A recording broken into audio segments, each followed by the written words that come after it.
ఓం నమ శివాయ. శివపురాణం అంటే ఏమిటి?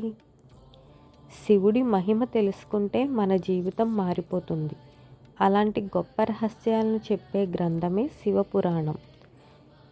శివపురాణం అనేది హిందూ ధర్మంలో అత్యంత పవిత్రమైన పురాణాల్లో ఒకటి. ఇది పరమశివుడి మహిమ, ఆయన అవతారాలు, లీలలు, భక్తుల కథలను వివరిస్తుంది. మనకు ఒక సందేహం వస్తుంది, శివుడు ఎవరు?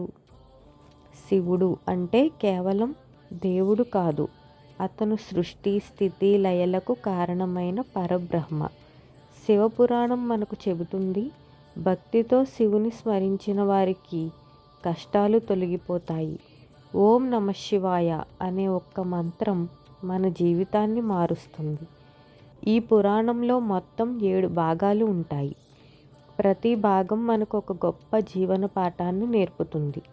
మన జీవితంలో ఎలాంటి కష్టాలు వచ్చినా శివుడిపై విశ్వాసం ఉంటే అన్ని సమస్యలు తేలికగా పరిష్కారం అవుతాయి. ఓం నమ శివాయ అని భక్తితో జపిద్దాం.